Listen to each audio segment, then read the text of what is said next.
Welcome to WDR TV. I am your host, Mike B, and here we are in the final installment of my top 50 games. Like a giant cock tease that we are, that we've dragged this out for a few extra videos. Well, I can't be asked to drag it anymore, so we went to the top two, my final two picks of my top 50.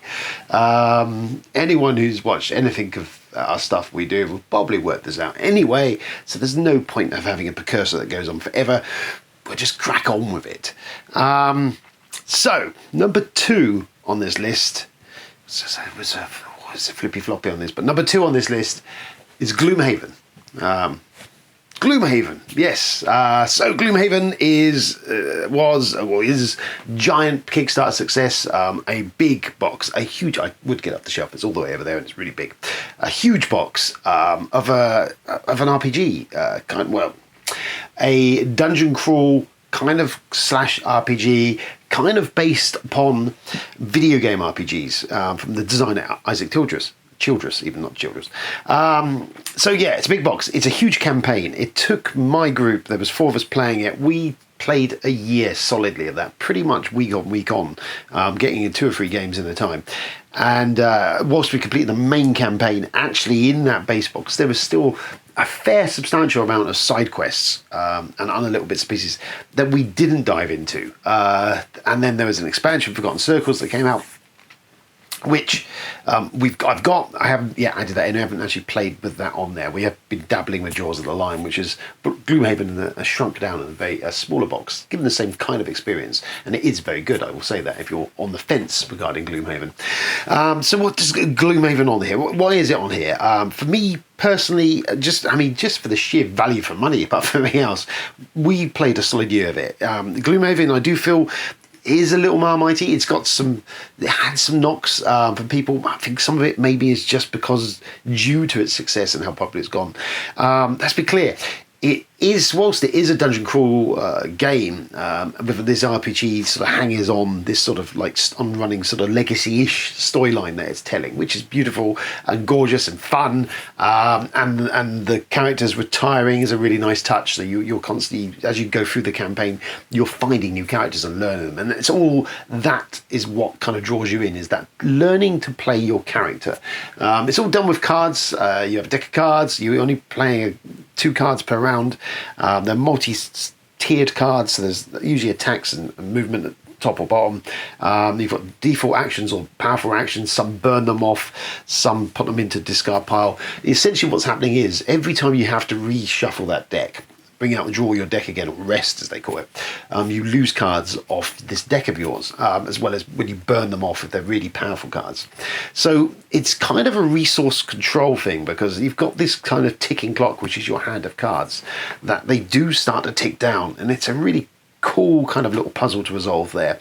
Plus you've got this deck that you can modify as you go through the game. Every time you level up your character, you get cards coming into it, and you pick what they do, and you're kind of building synergies and combos, and just exploring and learning your character as you play through them. And some you're enjoying more than others.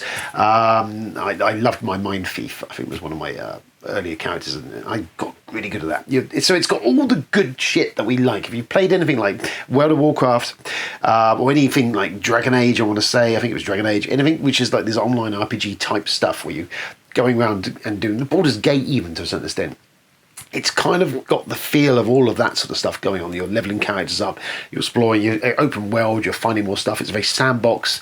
There's just so much going on.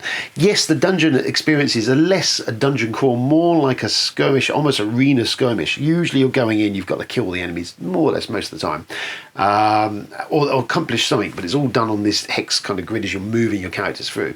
And it does kind of come down to a bit more of a fight to take out the things, but it's a puzzle, because between you all and whatever classes or clans you're kind of working out how you're playing out to coordinate between all yourselves, whilst grabbing gold for yourself and XP and kind of modifying all that together to also take out all the enemies and make your way through these dungeons. And it's a really cool puzzle. That whole deck card mechanism and all the other accoutrements to it is gorgeous. It is brilliant. I mean, of all the dungeon crawls, I love Imperial Assault, and it is a fun Star Warsy feel, kind of feels a bit old school, but it's good fun, good solid fun. But there's not many others that kind of get you really ramped up like this does. I mean, it's just, you can just set yourself into this world and just explore it.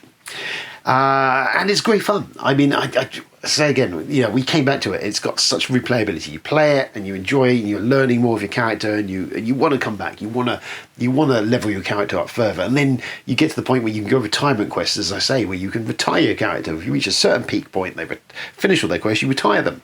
They go back in the box, and then you pick one of 2 new characters, all brand new. You open up and you discover and explore this brand new character, and that's how it goes. And there's a bunch of stuff. The content in there it's just great. If you can get a like-minded group of 4 of you who are willing to commit to what this is, which is a massive play experience. I mean, I appreciate some groups just won't be able to play this game, which is why I then steer you towards Jaws of the Lion, because that's a much more compressed and easy version, technically, of what Gloomhaven is. It's missing some of the bits and pieces you don't have the retirement and all the other stuff, but the core gameplay of Gloomhaven is in there, and it does a very great job of kind of condensing that down into an experience that you can enjoy over a lesser period of time. But yeah, back to Gloomhaven. Astounding, brilliant, fantastic. It really was just blew it out of the park when it came out. Now on the doorstep of, we've got next year is Frosthaven's coming, which is kind of the Gloomhaven sequel, which is just looking to polish all the stuff that was a little bit raggedy around the edges, and just kind of pile on more of the stuff. I suspect it's going to blow people's minds when it comes out, or definitely Gloomhaven fans, people like that, because it's just doing all that so much more, again, borrowing very much from the video game sort of sector of those things, and Jaws of the Lion feels like how it teaches you the game feels again like almost those online tutorials as you play your game. I can't rave enough about it. It is an astounding game. It's incredible that it exists. Only Kickstarter made this possible, for all the knocks that Kickstarter gets, and it does, and it's deserving of some of them. Games like Gloomhaven or Kingdom Death Monster, some of these other big, just insane, crazy projects should never have seen the light of day. These are Frankenstein's monsters that really technically should have been left on the lab table, or the villagers would have burnt down the castle by now. Kickstarter has enabled this, and you know, for that alone, for those moments that it's allowed, because no publisher was going to touch this game in a million years. The amount of content and stuff and how much it would have cost to make, not going to happen. So yes, for that alone, Kickstarter needs a round of applause for bringing that to light and allowing that to happen. And it is an innovation in the industry. It's something that's going to stay the whole thing. It's something that could be handed down almost through families as their copy of Gloomhaven, because it's all kind of learns and changes as it goes along. You can go back and replay it if you want. I don't know why I'd ever replay Gloomhaven, because I don't really finish playing Gloomhaven as it is. But yes, it's astounding. I mean, I've raved about it enough. I've mentioned it enough. It really is that good. If you enjoy that game play element, that more of a, not Euro-y, but it's more strategic-y, card-based and Euro-y actual mechanics going on in there, rather than a slash and bash. But it's all of it. If you've ever played online RPG stuff, video games, you're going to love it. You're going to lap it up. It is astoundingly good fun. Yes, and if you're on the fence, as I say, Jaws of the Lion is certainly a good place to dip your toe, because it's relatively inexpensive, about 40 quid, and there's a hell of a lot of content in that £40 box. And then if you really enjoy what you see there, then the world awaits. It really does. But yes, Gloomhaven, astounding game. Yes, astounding game. One of my treasured possessions, and the gameplay experience is fantastic. And yeah, Gloomhaven. So that leaves us at number 1. It's easy enough, really. So my top 50 game, my number 1 of my top 50 list, is going to be Twilight Imperium 4.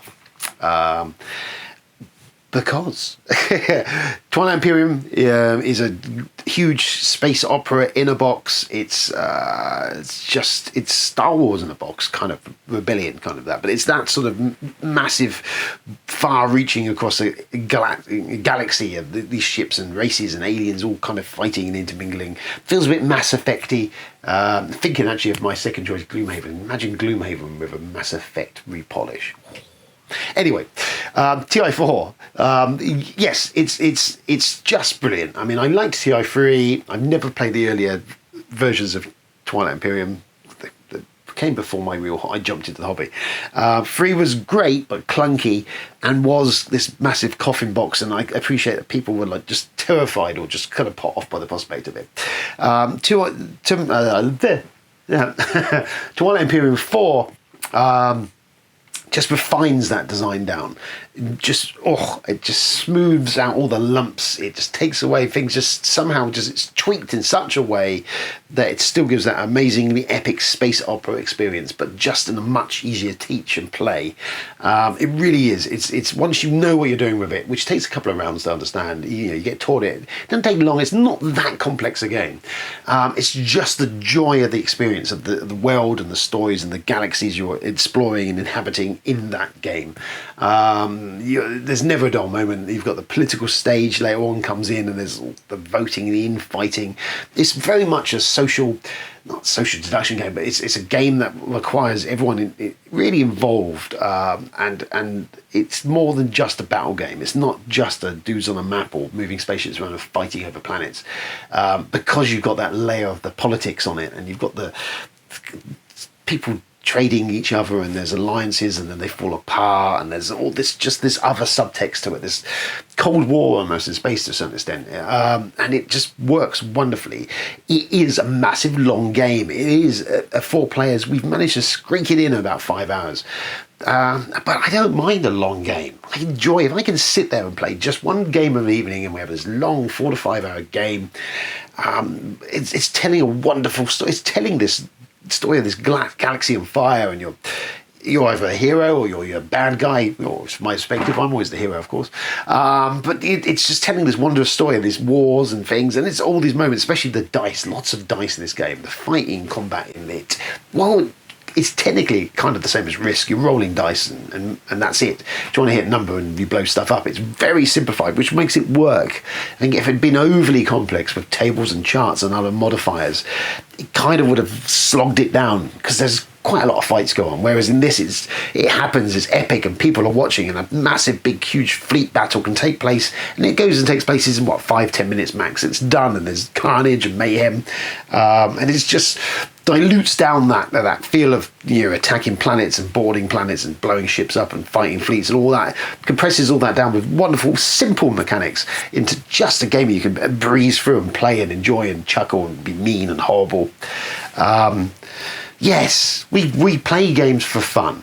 I play games for fun, and I can't think of nothing better than having a bunch of my mates round a table for 4 to 5 hours or more, who cares, playing this story, enjoying this experience, and it's different every time.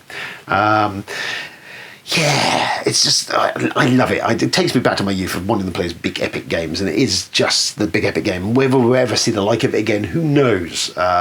Christian Peterson, designer of Twilight Imperium, has now handed the reins over to Asmodee of FFG. He's walked away, so we're probably never going to see another Twilight Imperium. I think he pushed for it. It was his final swan song. It's a huge box. It's a huge expense. There's lots of plastic in there. The days of that has kind of maybe passed us by outside of a Kickstarter. And then you get all the bloat, whereas how this works is it hasn't got the bloat. There's the expansion coming, obviously, of King's expansion, which is due this year, which is set to add some more bits and pieces in there, just that more layer of thematics and mechanics and fun and joy, which I hope doesn't slog it down too much and just adds all more good stuff. It's a big box, we'll see, and I'll be definitely unboxing that when it arrives. And yes, I have pre-ordered it. But yeah, Twilight Imperium. It's a joy to me. I love it. It's an experience I never get bored of. If I can fit in a game of TI4, then I bloody well will. And all those naysayers, it takes too long, it's too complicated. It's not. Well, it's a fucking space opera in a box. You want an intergalactic war, you're not going to have it in an hour. I want that big. Why do these people condense 4X games down? Oh, we can play a 4X game, we can play it in 35 minutes. I don't want to. I want to play the 5 to 6 hour 4X game, so I feel like I'm in that world. You feel like it's happening. It's a saga taking place. These things should not be rushed, for God's sakes, man. But yeah, there we go. Twilight Imperium 4. Yes, it's not cheap. In comparison, it's about £100. I mean, look at some of the Kickstarters that are going on now and the amount of money being dunked at the wall against them. Yeah, whatever. So, it's relatively inexpensive for what it is, and it's an epic game. I look forward to the next time I can finally get a big 6-player game or more of this in, because boy, is that fun. But yes, it's supposed to be savoured. It tells a wondrous story every time. There's just... I've not even played all the races in there yet. I think there's 16 of them. If you're a fan of Ameritrash, rolling dice, deeply thematic, fun, just mayhem games, Twilight Imperium is kind of probably that's it. That is the defining box of a trashy, dice rolly fun in a big space opera thing. I'm gibbering. Twilight Imperium 4. It's astounding. Brilliant. It's my number one game. I will play it any given opportunity, which is not so often these days, sadly. But yes, maybe next convention season, I'm definitely up for some TI4. So, keep that in mind. Maybe we can get a game in. It's a cracking game.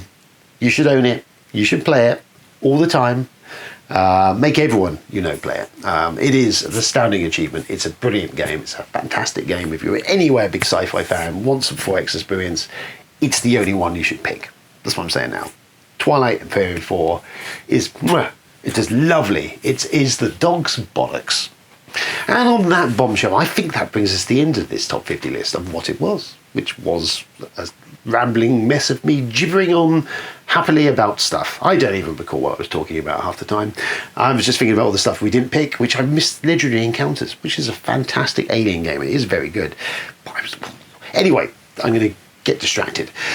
I've been Mike B. This has been Who Dares Rolls. Thanks for tuning in. Enjoy yourself. Stay safe out there. I'm back soon with more stuff, I'm sure. Until then, you could wait here, which would be boring for you, or you could play some games like TI4.